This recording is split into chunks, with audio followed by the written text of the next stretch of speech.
কিছু মেয়ের বিয়ের আগের দিন গভীর রাতে লেখা চিঠিটা হয়তো এমন হবে, আমার তোমার সাথে বিয়ে হবার কথা ছিল, কিন্তু হবে না, হবে অন্য কারো সাথে যাকে আমি চিনিও না। আমার অনিচ্ছা থাকা সত্ত্বেও সে আমাকে ছুঁবে, আমি চাইলেও কিছু করতে পারবো না। আমার অনেক ঘৃণা লাগবে, কারণ আমাকে যে অন্য কারো ছোঁয়ার কথা ছিল না, আমাকে যে তোমার ছোঁয়ার কথা ছিল। যখন তাকিয়ে দেখবো তোমার ছোঁয়ার জায়গায় অন্য কেউ আমাকে তখন আমি জোরে জোরে কান্না করতে থাকবো।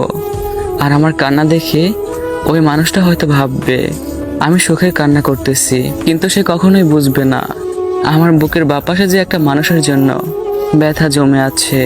এভাবে প্রত্যেকটা রাত আমার কাছে ধর্ষণের মতো কাটবে, কিন্তু আমি চাইলেও কিছু করতে পারবো না। আমি যে একটা কাগজে স্বাক্ষর করে নিজের জীবন অন্যের হাতে তুলে দিয়েছি, প্রতিদিন তার পরিবারের মন জোগাড় করে চলতে হবে। কিন্তু আমি যে তোমার ফ্যামিলি নিয়ে স্বপ্ন দেখছিলাম, তাদের মন জয়ের স্বপ্ন দেখছিলাম, অথচ দেখো কিছুই হলো না। একসময় আমি অভ্যস্ত হয়ে যাব, তারপর একদিন হঠাৎ করে শুনবো আমি মা হব।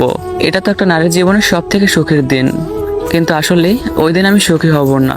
চিৎকার করে কান্না করতে ইচ্ছে হবে, কারণ বাচ্চাটা যে আমার ভালোবাসার চিহ্ন না, তাও তাকে দুনিয়ায় আনতে হবে, কারণ ওর তো কোনো দোষ নেই। ও ভূমিষ্ঠ হবার পর ওর মুখের দিকে তাকিয়ে সবকিছু মেনে নিতে হবে। একসময় ওকে বড় করা, স্কুলে নিয়ে যাওয়া, ওকে মানুষের মতো মানুষ বানাতে গিয়ে কখন যে 50 পেরে চুল পাকতে শুরু হবে বুঝতেই পারবো না। এর মাঝখানে হয়তো তোমাকেও মনে পড়বে, লুকিয়ে লুকিয়ে কান্না করব, তারপর দীর্ঘশ্বাস ফেলে আবারও ব্যস্ত হয়ে যাব। এভাবেই সময় কেটে যাবে। তারপর হয়তো কোনো এক রাতে ঘুমের মধ্যেই হারিয়ে যাব। হয়তো তুমি সেই দিন জানবেও না, হয়তো আমার কথা মনে করবে, হয়তো আমার কথা মনে করে বালিশ চাপা দিয়ে কান্না করবে, কিন্তু সেদিন শত কান্না করেও কোনো লাভ হবে না। আর আমার মনের সেই কথাগুলো না জানাই রয়ে যাবে তোমার আজীবন। তারপরে সবশেষে একটা কথাই বলবো, ভালো থাকার চেষ্টা করো, নিজের খেয়াল নিও। ভালোবাসা সুন্দর, তাই না? মেনশন করেন আপনার সেই মানুষটাকে যাকে নিয়ে সারা জীবন একসাথে থাকার স্বপ্ন দেখতেছেন। মেনশন দিয়ে তাকে জিজ্ঞেস করেন পরিস্থিতি যেমনই হোক না কেন সে কি আপনার হাতটা শক্ত করে ধরে রাখতে পারবে। আর ভাইয়াটাকে যদি হারাতে না চান, তাহলে চাইলে ভাইয়াটার এই আইডিটাকে ফলো করে রাখতে পারেন। ধন্যবাদ সবাইকে।